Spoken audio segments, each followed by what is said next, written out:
എല്ലാവർക്കും ജെറിക്സ് മീഡിയയിലേക്ക് സ്വാഗതം. നമ്മുടെ ഇന്ത്യ രാജ്യത്തെ നാമമാത്രരായ കർഷകരുടെ അക്കൗണ്ടിലേക്ക് നേരിട്ട് പണം നൽകുന്ന ഒരു ധനസഹായ പദ്ധതിയാണ് പ്രധാനമന്ത്രി കിസാൻ സമ്മാൻ നിധി.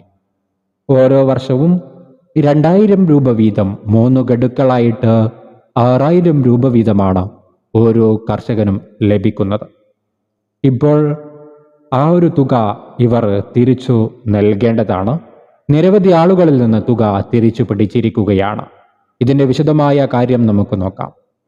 പ്രധാനമന്ത്രി കിസാൻ സമ്മാൻ നിധിയുടെ ആനുകൂല്യം അനർഹർ കൈപ്പറ്റിയതിൽ, അതായത് അർഹർ ആയവർ അല്ലാത്തവർ, അർഹരായവർക്ക് പ്രശ്നമില്ല, അനർഹരായവർ നിരവധി പേർ കൈപ്പറ്റിയിരുന്നു.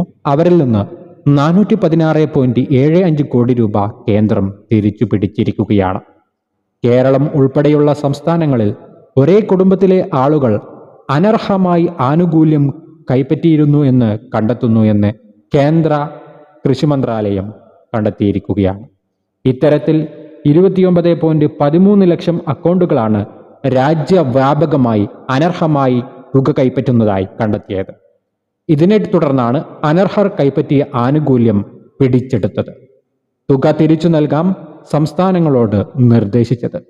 കേരളത്തിൽ 7694 കുടുംബങ്ങളിൽ ഭാര്യയും ഭർത്താവും ആനുകൂല്യം കൈപ്പറ്റിയതായി സംസ്ഥാന സർക്കാർ റിപ്പോർട്ട് നൽകിയിരുന്നു. പ്രായപൂർത്തിയാകാത്ത മക്കളും മറ്റു ബന്ധുക്കളും ഉൾപ്പെടെ സംസ്ഥാനത്ത് 33 പേരും അനധികൃതമായി ആനുകൂല്യങ്ങൾ കൈപ്പറ്റിയിരുന്നു. ഇത് തിരിച്ചുപിടിക്കാനുള്ള നടപടികളും തുടങ്ങിയിട്ടുണ്ട്.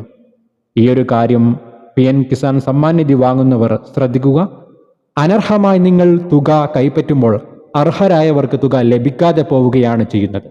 അനർഹമായി നിങ്ങൾ തുക കൈപ്പറ്റുന്നുണ്ടെങ്കിൽ അത് തീർച്ചയായും കേന്ദ്ര സർക്കാരിലേക്ക് തന്നെ നിങ്ങൾ തിരിച്ചു നൽകണം. പിഴയും നിങ്ങൾ നൽകേണ്ടതായിട്ട് വരും. അപ്പോൾ അർഹരായ ആളുകൾ മാത്രം ഈ ഒരു തുക കൈപ്പറ്റാൻ വേണ്ടിയിട്ട് പ്രത്യേകം ശ്രദ്ധിക്കുക.